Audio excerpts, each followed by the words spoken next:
All right, girlfriends, let's talk about the succubus. Let's talk about the succubus spirit real quick. So me and God were having the conversation about said succubus and just how it works, okay? Just how it manifests in our lives. And for this storyline, we are going to use 2 Kings 5. Okay, if you are not familiar with the story of Naaman and Elisha and Gehazi, go read it. But just to give you a little backdrop, okay, a succubus spirit wants what you have. We call it covetous. Okay, we call it covetousness. Another word for it is lust.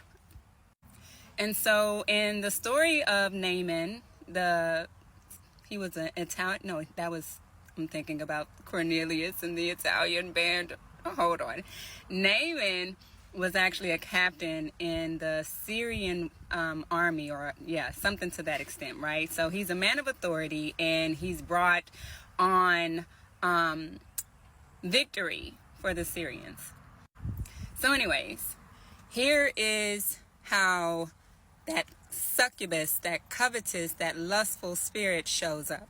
Okay, Naaman has leprosy, and he's told about Elisha in Israel, right, that he's a prophet and that he can heal.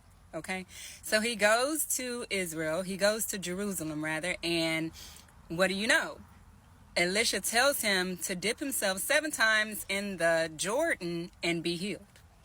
At first, he didn't want to do it. He felt like he was too good, okay? But then he ended up doing it, and he was healed. So he offered these gifts, okay, to Elisha, and Elisha would not take it. But Elisha had a servant. Oh, his name was Gehazi.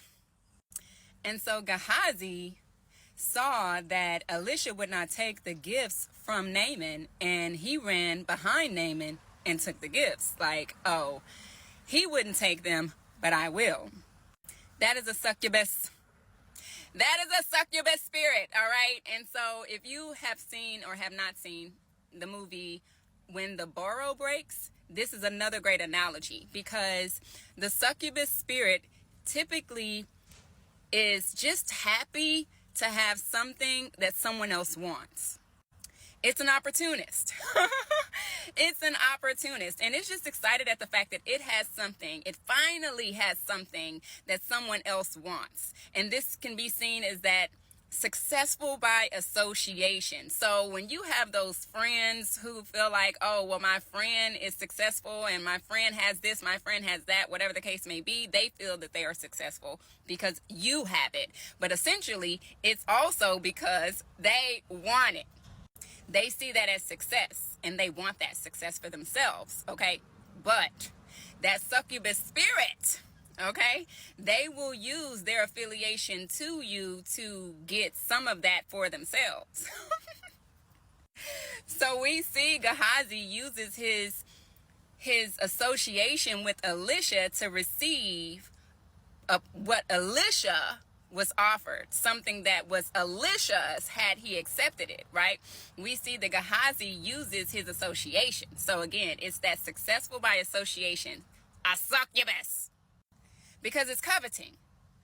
And if we take the same analogy and apply it to the movie When the Burrow Breaks, this is where the girl, she's a surrogate mother for for a husband and wife. And she tells the wife, she says, I've never had anything that someone else wants. Well, essentially, she wanted that woman's life. That woman let that fly over her head. She didn't pay attention to that red flag. Why? Because she wanted that baby so bad that she overlooked the covetousness. She overlooked the succubus. And what that girl ended up doing was trying to take over her life. She literally tried to steal her husband and the baby. So she saw it as, I have something you want, not that I have something that belongs to you. Which, if we again take that same analogy and apply it to Gehazi, that's why Gehazi ended up leaving there. Elisha told him that leprosy that was Naaman's now belongs to you, because you wanted what he had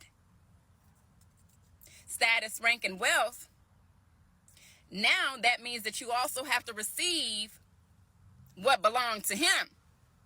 Okay? Okay? Hear me with your spiritual ear. That is a succubus spirit. It wants what you have. We may hear this term and it kind of just sums it all up. It's a destiny swapper, right? Where you think somebody took what was rightfully yours, okay? But we call it destiny swapping. But the thing about that is that whenever you steal or take something that belongs to someone else, be prepared to deal with those demons too. Okay? You don't only receive the gift, baby, you receive the demon that comes with the gift. Because hear me and hear me well. In everything, there are opposites. There are two spectrums to that thing. There's the blessing and the curse. So you got to be careful about wanting what other people have, because one man's blessing is another man's curse. You may not be, prepared for that. You may not have the endurance for that. You may not have the stamina for that. You may not be able to receive the criticism for that. You may not be able to be, you're not anointed for that, not for the attacks of that. And yet you would still want that thing. So you got to be prepared to receive, just like you want that blessing, you got to receive the curse that comes with it. So the succubus spirit is a destiny swapping spirit. It's a lustful spirit. It's a covetous spirit, and it wants what you have. And like I said, it will play on success by association. So that's where it sees opportunity for it to receive a little bit of what you got. You know what I'm saying? I may not be able to get everything they got, but I want a little bit of that. I want a little bit of that for myself, right? Gotta be careful. You got to be careful with that. Pay attention to the red flags, okay? And pay attention early. Don't wait until your house is burnt down and you don't have anything anymore. They've literally ripped you, stole from you right up under your nose. No.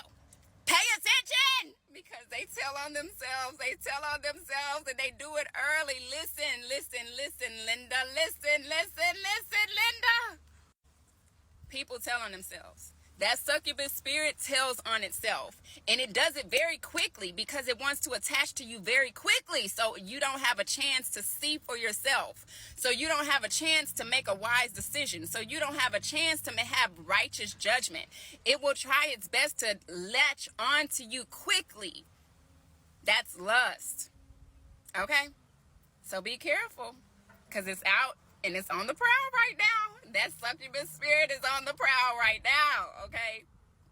All that to say, too, if you need help with self-love, because this is a part of enforcing your boundaries.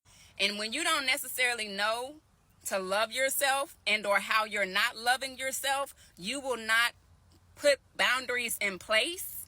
And or if you have boundaries, you will be very relaxed in said boundaries. No, we have to enforce our boundaries. So if you need help, a little self-love help, okay, click the link in my bio, grab my ground up self-love workbook. It's for the generational curse breaker, and it's going to help you tap into more of that self-love, because I guarantee, y'all, listen, that's what they coming for. These people hope you don't love yourself. Okay, these people hope that you don't love yourself, because if you don't love yourself, then you will allow them to do you any kind of way, treat you any kind of way. Okay, so while you're at it, if you grab the book, also check out, and if you don't grab the book, check out my podcast, Pretty Lifted Trippy. The link's in my bio as well. You got, bro, stories upon stories upon stories. Okay, I love you. Bye.